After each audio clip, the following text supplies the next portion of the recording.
Hi, my name is Carly, and welcome to Arise's Sermon of the Week.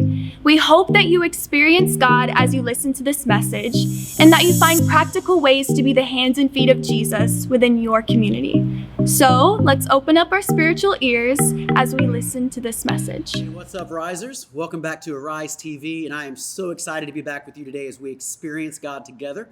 And if we've never met, my name is Brent. I get the privilege of being your lead pastor here at Arise Church, and I hope to see you in person soon. In the meantime, man, I miss you guys. Aiden and I miss you guys, and I look forward to when we can finally be back together. Hey, I do want to celebrate as we get started. Last week, we took a special offering for the purpose of helping those inside of our church who have gone through job loss and financial loss, and that was one of the biggest special offerings we have ever taken in the history of this church. And I just want to celebrate you. You guys rock. You guys are the best. And I love it when the church comes together like this because it shows the beauty of a church, the absolute beauty. And I know some people literally gave away their stimulus money, came in with that stimulus money, and out of, not necessarily out of abundance, but out of I don't have to have this right now. Let me bless somebody else who could use it. And it was so beautiful and so amazing. So on behalf of all those people you are helping that you may never know their names or faces, let me just say a big, giant, hearty thank you, thank you, thank you. You are being a hand up to people who are in need. So, hey, so the NFL draft just happened, right? So the Bucs got some new players and all that, and everybody's excited. But maybe the biggest story is not the draft happening in NFL, new players coming in, at least in Tampa. It's Tom Brady, right? I mean, Tom Brady's coming, and now apparently Rob Gronkowski, the famous tight end that played with him in New England, is also coming alongside of him. But Tom Brady is the big offseason story for the Bucs right now. And if you know anything about him, you know he's considered the GOAT. Somebody's like, what's a GOAT? The GOAT is the greatest of all time. G-O-A-T. He's the GOAT quarterback. But the funny thing about Brady is that he came out of a little bit of obscurity. In fact, the NFL draft has 7 rounds. Tom Brady was drafted in the 6th round of those 7 rounds, almost at the end, at pick number 199. In other words, 198 other players were drafted before Tom Brady was drafted. Think about that. Most of those other players, we don't even know their names, right? Unless you're just a true football historian or something, you can't name half of those other players who were drafted before him. But 198 people were drafted first before he ever came up. And I love that because us as Americans, we love underdog stories, don't we? Like, we love to see when the guy who's not supposed to make it makes it to the top. We love those stories of somebody coming out of obscurity and fighting through the grind and the hustle to get to the top. And even though so many people hate him now because he is at the top, we forget that he didn't start there. He had to work his way up. And in the Bible, if there is a Tom Brady in the Bible, I think it would be David, right? David, son of Jesse, because David doesn't get drafted either, at least not early. Like this prophet Samuel comes to the house of Jesse, the father, and he comes to the house and he's like, hey, God told me to anoint the next king of Israel. And Jesse goes and gets his sons, and it kind of goes through the draft. It's like round 1, round 2, round 3, round 4, round 5. And David is not even called in. Like, he's not even invited into the house in order to have the prophet lay hands on him and anoint him and pour the anointing oil over his head to be the next king. He's that much in obscurity. And just thinking about how David is that guy that comes out of nowhere so much and becomes something truly great. He is the Tom Brady of the Bible, so to speak. And just like all these guys in the draft, like as this draft happens, everything's going to radically shift in their life. All of a sudden, they're on a roller coaster. David, from that point on, is on a roller coaster without a doubt. And from that moment forward, he is on a path to become the next king. He knows it, but he's got to go through some stuff to get there. And so this path is a roller coaster. So in the coming years, he's going to defeat Goliath, the mighty Philistine warrior. And you've probably heard that story before. Even if you don't know anything about church, you've heard of David and Goliath. And so he's going to fight David and Goliath and kill him. And Saul, the king of Israel, is going to give his daughter to David. So David's going to end up becoming the son-in-law to the king of Israel. And he's going to become best friends with the king's son, Jonathan, and he's going to start playing the harp for King Saul inside of the mansion that Saul would live in and take care of. And he's going to learn the politics of the land by sitting there and playing the harp and how you act around dignitaries and things like that. And then eventually Saul's going to turn his back on David and really hate him and try to kill him. And so David's going to be literally run out of town because of Saul's jealousy of him. And so David ends up leaving this town, and all this stuff is going on, this whirlwind of a life that David's living. And he eventually ends up in Philistine country, and all these kind of vagabonds of different people come together. This misfit army assembles of like 600 men that David has around him. And he creates this little army. But the crazy thing is he's not living in Israel's land. He's living in the Philistine country because Saul has been trying to kill him and chasing him. And so he's had to leave Israel, his beloved land. And he's actually pretending to be a Philistine, right? He's pretending to be on their side. I mean, just picture this. Like David, God's man, is living as a bandit, pretending to be with the Philistines. He's anointed to be the next king of Israel, but he's running for his life from the actual king of Israel. And he's taking orders from the Philistines, or at least it seems to be his. He's pretending to, at the very least. And he's living in Philistine country. He's eating Philistine food. He's being around the Philistines, and he's pretending to be a Philistine. But through all this, he knows that he is anointed to be the next king of Israel. So he is on his way, man. He is on the path. He is on the journey. And he knows since the day that he was anointed that his outcome is good. However, in this, he is in what nowadays we call the grind, right? He's pushing up the mountain. He's getting past the hardships and facing the adversities in order to prepare him for the easier life that would come as king, at least in the idea. And Jim Collins calls this the flywheel principle. If you ever read the book Good to Great, he talks about the giant flywheel. And so much of the time inside of organizations, when the entrepreneur first starts, he's pushing really hard, inch by inch, just trying to get it moving and really slow. But you do that long enough and push hard enough, eventually it gets a little easier and a little easier. And the flywheel's so heavy that eventually you can push it with your finger because the momentum that you created by doing all the work carries and allows it to move almost by itself.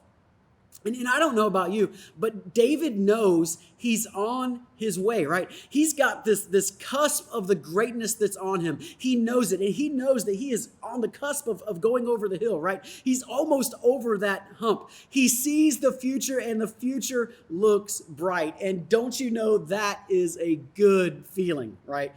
That is a great feeling. Have you ever been there where you realize that your hard work is paying off? Have you ever been there where you step back and you're like, dude, I've been working my tail off and suddenly I can breathe a little bit, right? It's a little bit easier. Have you been there where you fought to get out of debt and you have been, doing that fighting to get out of debt and that debt snowball, and you're finally at that place where you're almost there and you're like, man, I can see it. It's on the horizon. It's right there. Maybe it was weight loss, right? You're like I'm going to lose weight, and you've been working your tail off and fighting your own nature and doing all this to lose weight. And you're right there where you're almost down to your ideal weight. It could be your health. It could be a house that you bought or a career that you moved into. It could be going through college as an adult or even as a student as well, as a young student. But going through college and thinking, I'm almost there. I got one semester left, 1 year left, and the grind is coming to a halt. And that's where David is in this story where you and I pick up the story. So 1 Samuel chapter number 30, David is in this place where things are good. He has created this army and this village that's following him, that's united around him, and he's been pretending to be with the Philistines. And so he went off with the Philistines, and they said, hey, you can't fight this battle with us, so go home. So he's like, all right, I'll go home. And that's where we pick up the story as he's going back to his home village where he's been living in this area called Ziklag. 1 Samuel chapter 30, verse 1 through 6, the first part of verse 6. It says, now when David and his men came to Ziklag on the third day, if you do the measurements, that means they walked about 25 miles a day. That's a long way. The Amalekites had made a raid against the Negeb and against Ziklag. They had overcome Ziklag and burned it with fire and taken captive the women and all who were in it. both great and small. They killed no one, but carried them off and went on their way. And when David and his men came to the city, they found it burned, and their wives and sons and daughters taken captive. Then David and the people who were with him raised their voices and wept until they had no more strength to weep.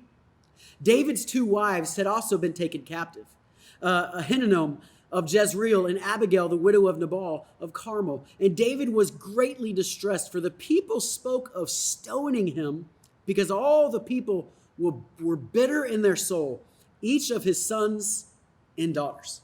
All right.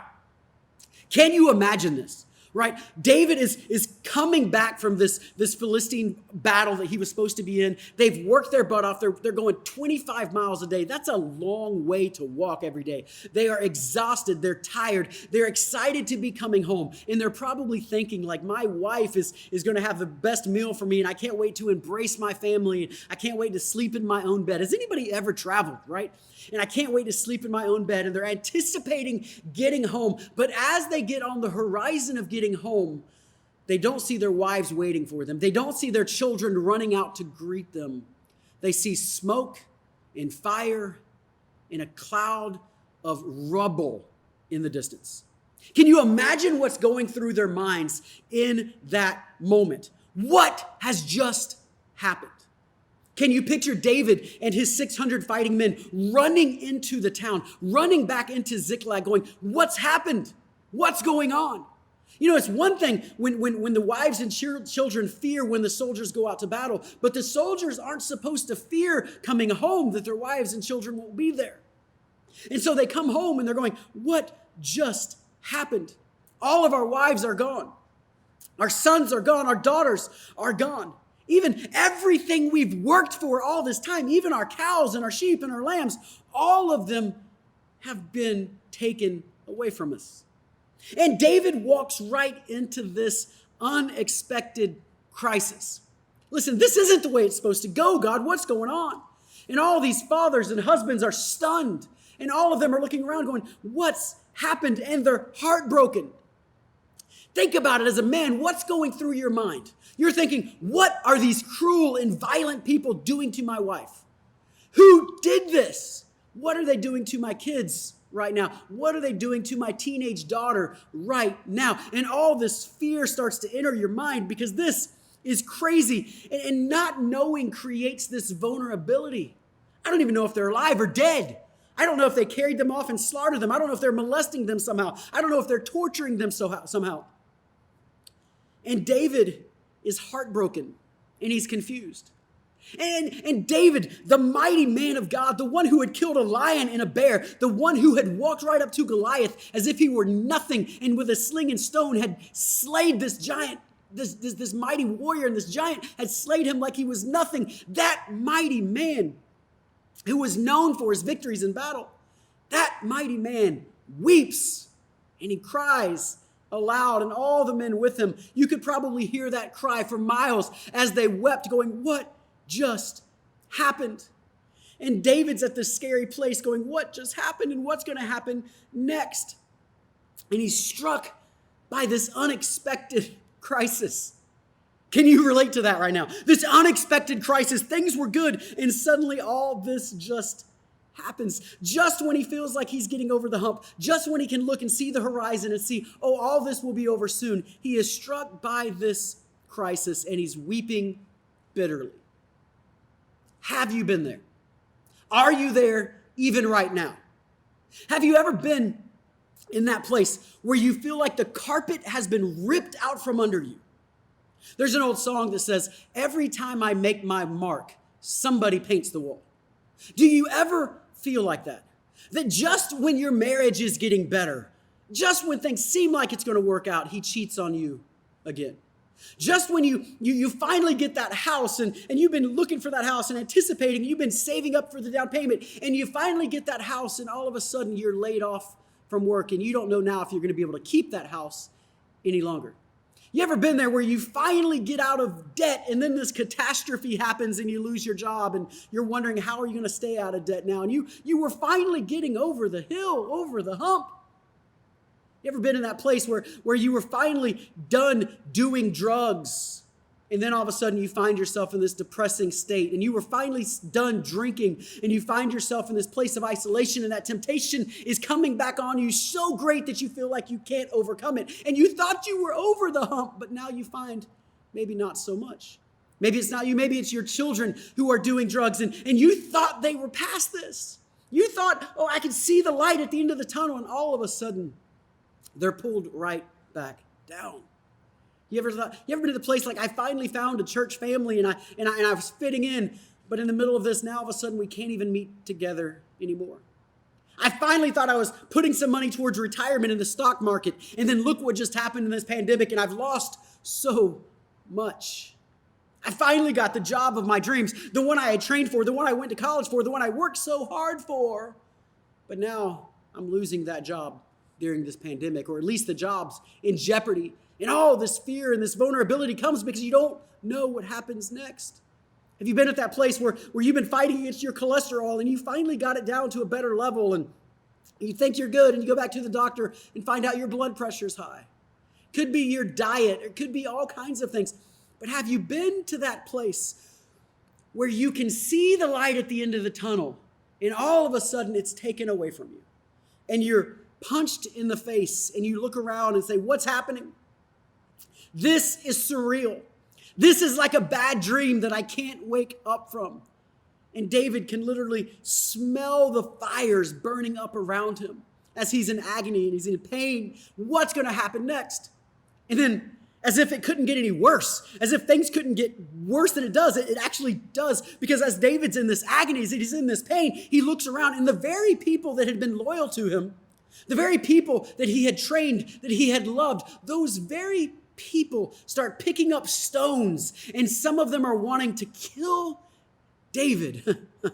See, I don't know about you, but as a minister, I can fight devils, but it's a hard thing to fight the very people that you're trying to help. I can fight demons. I can fight those who are fighting against me, but it's a whole nother thing when I have to fight the people who I'm actually trying to help. See, if you're not careful, you'll be like David's men during a time like this. All of a sudden, the very people who are trying to help us through this process, you'll start fighting those people. It could be me. It could be the church. Well, that church doesn't call me during this time, or that church doesn't do enough, or that church, you're not fighting me. I'm not the enemy. It could be the politics of the world. Well, they're not doing enough, and this person's not doing enough, and they're wrong over here. And you're fighting people who are actually trying to help you. And that's what David starts experiencing right here. People he's trying to help start waging war against him. That's such a tough place to be in. You ever been to the place where you feel like my child is finally getting off drugs, things were getting better, they slide back down, and you're trying to help them. But as you're trying to help them, they're screaming out back at you, I hate you, and calling you names. And you're trying to help the very people that are throwing verbal stones back at you. That is a bad place to be on. And this was David's team, but his team is turned against him. And so David finds himself in this place of isolation. He finds himself in this place of social distancing. Not because the government required it, but because nobody wants to be around David. And here's the thing. All great people go through times like this. All great people who are used greatly for God always go through great breaking points. And have you ever had that moment like this in life where you don't know if you can move on? Everything inside of you wants to give up. David has lost everything, and all the physical things are gone. But not only that, it's not just a physical problem, but the emotional turmoil of what he's going through, and the spiritual side of it, and he's isolated, and he's thinking, I'm sick and tired of this. I'm sick and tired of being sick and tired. I can't do this anymore. And these very people that I brought together in unity and taught and trained, now even they're against me. So this is what I want to say. You don't know who you really are or what you are really capable of until you get to this breaking point in your life. Nobody wants it, nobody craves it, nobody desires it, but you will find out who you really are in those moments. When you are overwhelmed, when you are at your breaking point and you don't know what's going to happen next, you find out what you're made of. And here's the thing.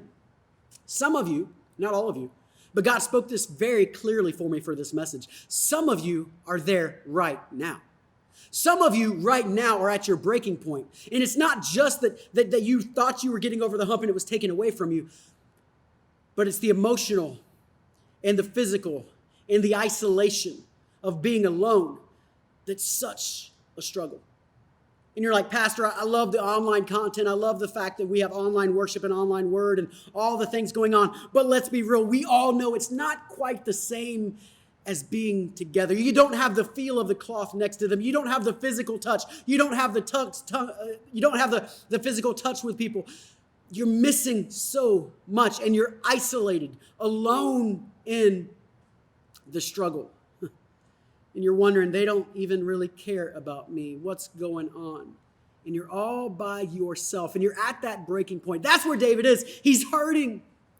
He's crying out to God. If you put yourself in David's perspective, God, this isn't the way it's supposed to be. It's not supposed to be this way. God, I was supposed to rise to be the king. I'm supposed to have everything destroyed and die out here from my own people stoning me. This isn't what I signed up for, God. And he's isolated and he feels abandoned and he's on his own. Can you relate to this? Because I led you all to this moment for this. How you respond to this situation will make a crucial difference on where you go past this situation. You find out who you are in these moments of breaking, and how you respond is crucial to overcoming in the end. And I love this because the very next line, verse 6, that what you would call B, the second half of that verse says this: everything's against him. His people are going to stone him. He's lost everything. And verse 6 says this, verse 6b, but David strengthened himself in the Lord his God. David strengthened himself in the Lord his God. Listen, this wasn't some kind of rah-rah speech. This wasn't David looking in the mirror going, you can do this, get it back up on your feet. This was David going into God's presence and seeking God's face, the very living God, the same God who lives and dwells in you and raised Christ from the dead will also raise you up in your mortal bodies. That's what Romans tells us. The same God who raised Christ from the dead lives in you. And there will be moments in your life, maybe now is one of those moments, that you have to encourage yourself. I'm not there to encourage you. Your spouse isn't there to encourage you. Your kids aren't there to encourage you. This is a moment you have to encourage yourself. You're all alone and isolated. What will you do next? The next line, the very next verse, David cries out this famous little 4 lines. He said, bring me the ephod. Now the ephod was this apron that the priests would wear when they were sacrificing animals to keep the blood and everything from getting on their clothes. And he cries out, bring me the ephod. What is he saying? He's saying there is a sacrifice of praise about to happen. I'm going to strengthen myself in the Lord, and I'm going to cry out to him in this moment. This is what shapes David. When Saul went through a hard time, Saul cries out for the witch of Endor. Just in the previous chapter of 29, you see that story. But when David goes through a hard time, he says, bring me the ephod, and he begins to strengthen himself. Listen, the phone calls may be good, the online ministry may be good, but in a moment like this, we have got to learn to strengthen ourselves.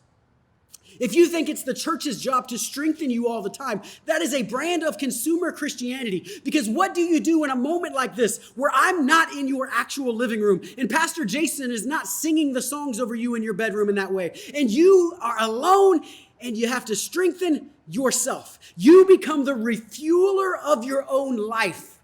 You stop nursing at the ministry of the pastor and start learning that there's ministry inside of you because the Holy Spirit, the same one that lives in me, lives in you. How do you respond in that moment? How do you encourage yourself? Listen, you go put some headphones on. Go in your bedroom and dance before the Lord and sing before the Lord. And you may not feel like it. That's why it's a sacrifice of praise. But you encourage yourself in that moment. You go in the bathroom and you sing where you got an echo of your voice. Put Disney Plus on for the kids or something. Put a Disney movie on and you sing before the Lord and you give a sacrifice of praise. And all of a sudden your body starts to be encouraged and your soul starts to be strengthened. And you find out that you can strengthen yourself. You don't always need me. You don't always need some spiritual guidance to tell you what to do. It's in you already. I've had moments, I have lived this. This isn't just me talking about it. I've had moments where I went in my car and locked the door and cried out to God in my car because nobody was there to strengthen me. Moments where I walked down the street by myself, crying like David cried, questioning God and saying, God, I need your strength in these moments. And I learned to strengthen myself. Listen, this is a moment, by the way, this is a moment to seek the baptism of the Holy Spirit. If you've never spoken in tongues, cry out to God and say, God, if this is real and if this is for me, give it to me in a moment like this, because nothing will strengthen you like spending some time just speaking in tongues. Go in your bedroom and just speak in tongues, and you find that your inner man becomes strengthened. See, the question is God God everywhere, or is he just God in the church house? Is he or is he not the way maker still when you're not in the church house? Is he or is he not the miracle worker, the promise keeper, the light in the darkness? Is he or is he not that thing when the doors of the church are closed? The fact is, you are a mobile tabernacle of God's presence. You just need to stop and strengthen yourself in the Lord. See, if God only has power in the church buildings and in our gatherings, then we have a problem, because the power of God is not about our gatherings. Although those are great and we need them and we need one another. But you have the ability to seek God's face for yourself and strengthen yourself. I've done this so many times. I've lived this. See, there's a blessing for those who persevere. So I don't know where you are right now. I don't know what's going on in your life right now. But some of us were over and thought we were seeing a light at the end of the tunnel that just got ripped out from us. And if we're not careful, we become depressed and broken and bitter. But if you can strengthen yourself in the Lord, there is such a blessing for those who persevere. Now, I don't have time to tell you the rest of the story, but I will tell you a couple quick things. One, David pursues them. He asks God what to do. God says, pursue them. And David pursues them and gets all of his stuff back. Every single person was still alive, recovers every bit of it, and takes away from the enemy things that they had and blesses other people with it. So first of all, this would be a sad story if I didn't tell you that. David got it all back as he strengthened himself in the Lord. But secondly, and this is so key, this was a test, in my opinion, of David becoming king. How would he respond to crisis? Because crises don't go away because you get a level of authority or leadership. The way you respond matters, and how you handle a crisis shows God how you can handle a crown. Because if you were to go to 2 Samuel, which again was all one book when it was written, and if you were to go just a couple chapters over into 2 Samuel 1, you will see the story of where Saul dies, and a young man takes the crown of Saul and runs it to David.